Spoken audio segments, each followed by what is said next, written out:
जिस के बाद एयर ट्रैफिक कंट्रोल और पायलट के बीच ये कन्वर्सेशन हुई. We are comfortable. We can make, inshallah.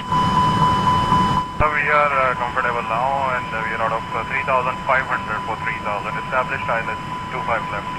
Plane की ज़्यादा हाइट और स्पीड की वजह से एयर ट्रैफिक कंट्रोल ने पायलट को ये एडवाइस किया कि अप्रोच के इस अटैम्प्ट को छोड़कर 180 लेफ़्ट टर्न लें, क्योंकि ये टर्न प्लेन को आईएलएस अप्रोच से दूर ले जाता. पायलट इस बात को नज़रअंदाज करके आगे बढ़ता गया और एयर ट्रैफिक कंट्रोल से ये अल्फाज बोले. Sir, we are established on ILS 25 left. जिसके बाद जवाब में टावर कंट्रोलर ने पायलट को इन्फॉर्म किया कि एयरक्राफ्ट टच डाउन से 5 माइल्स के फासले पर है और उसके बाद प्लेन को लैंड करने की इजाज़त दे दी. रिकॉर्डिंग में पायलट की आवाज़ बहुत काम सुनाई दे रही है, जिससे ये अंदाज़ा होता है कि वो वार्निंग सिग्नल्स को या तो सुन नहीं रहे थे या उन्होंने इन वार्निंग्स को ज़्यादा सीरियस नहीं लिया. कराची एयरपोर्ट के आईएलएस अप्रोच चार्ट के मुताबिक एक एयरक्राफ्ट जो 5 माइल्स के फासले पर हो उसको तकरीबन 1680 फीट एल्टीट्यूड को मेंटेन करना होता है. जब फ़्लाइट 8303 को एयर ट्रैफिक कंट्रोल ने ये इन्फॉर्म किया कि वो 5 माइल्स अवे हैं, उस वक्त प्लेन 4050 से 3725 फीट के दरमियान डिसेंड कर रहा था. जब प्लेन लैंड करने ही वाला था तब फ्लाइट क्रू ने ये नोटिस नहीं किया था कि प्लेन के लैंडिंग गियर्स प्रॉपर्ली नीचे नहीं हुए हैं.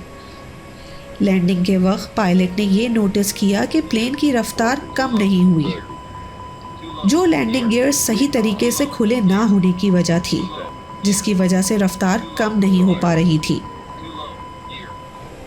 इस पॉइंट पर पायलट को ये अंदाज़ा हो गया था कि ये लैंडिंग गियर्स खुले ना होने की वजह है, जिसके बाद पायलट ने गो अराउंड का फैसला किया.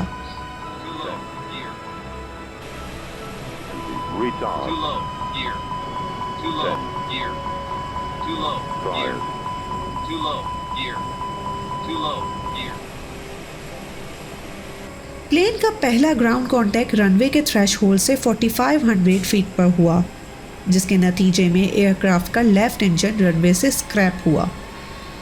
प्लेन का दूसरा ग्राउंड कांटेक्ट 5500 फीट पर हुआ, जिसके बाद एयरक्राफ्ट का राइट इंजन भी मुतासिर हुआ.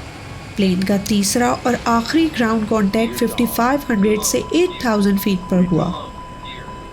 इंजन्स ने दोबारा परवाज़ भरी और एक बार फिर प्लेन ने ऊपर जाना शुरू किया. पायलट ने एयर ट्रैफिक कंट्रोल से कांटेक्ट करके दोबारा रनवे 25L के लिए आईएलएस अप्रोच की रिक्वेस्ट की, जिसके जवाब में एयर ट्रैफिक कंट्रोलर ने इंस्ट्रक्ट किया टू टर्न लेफ्ट हेडिंग 110 और 3000 फीट तक जाने को कहा.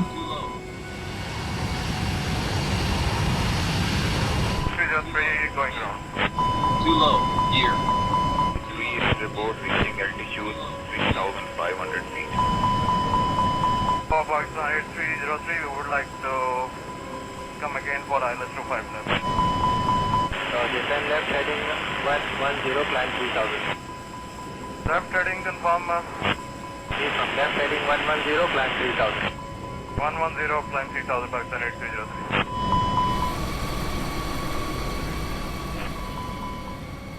जैसे ही प्लेन फर्स्ट अटैम्प्ट के बाद गो अराउंड के लिए बढ़ा, प्लेन के लेफ़्ट इंजन्स में से धुआं उठने लगा. उसी के साथ प्लेन का राइट इंजन भी फेल होने लगा. ये प्लेन के इंजन्स रनवे पर स्क्रैप होने का नतीजा था, जिसके बाद प्लेन के हाइड्रोलिक फ्लूइड और ऑयल ने स्क्रैप्ड पाइप में से लीक होना शुरू कर दिया. इसके नतीजे में हाइड्रोलिक फेलियर हुआ जब प्लेन का सारा हाइड्रोलिक फ्लूइड प्लेन के रप्चर्ड हाइड्रोलिक पाइप्स में से लीक हो गया.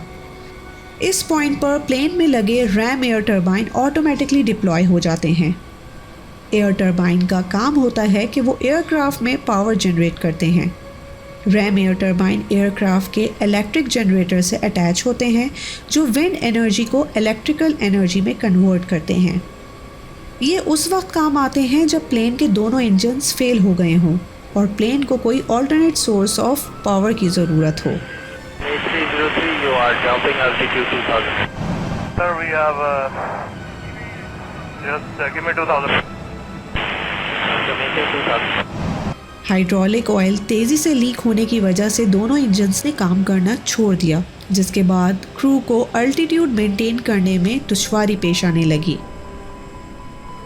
क्योंकि अब एयर स्पीड एक सेफ रेंज में आ चुकी थी, इसलिए लैंडिंग गियर्स ने अब नीचे आना शुरू कर दिया था, जिसके नतीजे में एयरक्राफ्ट की क्लाइंब परफॉर्मेंस फर्दर इफेक्ट हुई और प्लेन ने तेज़ी से अल्टीट्यूड लूज़ करना शुरू कर दिया।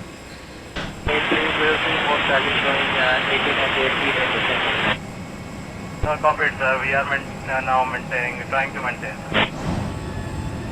इस पॉइंट पर पायलट ने रेडियो कराची टावर से कराची अप्रोच पर स्विच किया और एयरक्राफ्ट को लेफ्ट टर्न करना शुरू कर दिया। 8303 approach. जी sir. Appears to be turning left. While proceeding that, sir, we have lost engines. Confirm you are carrying on valley right? Runway available to land at 25. Roger.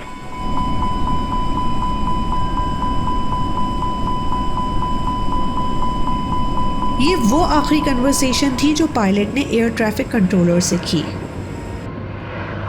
Speed, speed, speed. Clear, Mayday, Pakistan 8303. Pakistan 8303, Roger, sir. Both runways available to land.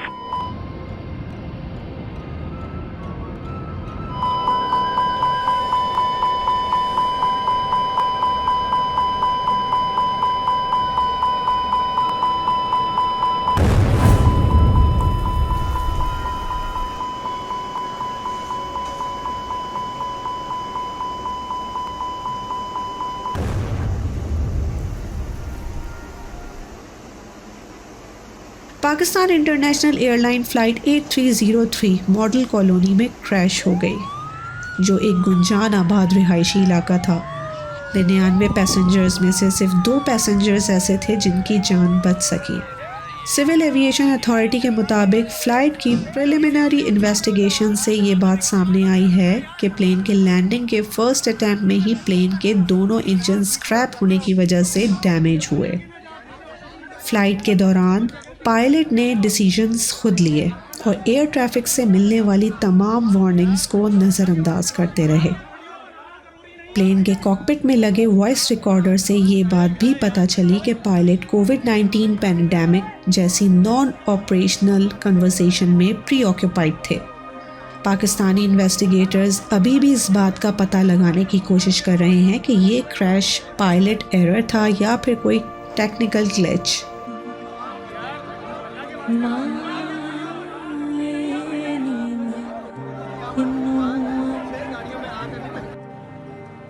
दर्द विछोड़ दा हाल नी माए नी मैं किन्नू आखा दर्द विछोड़ दा हाल नी माँ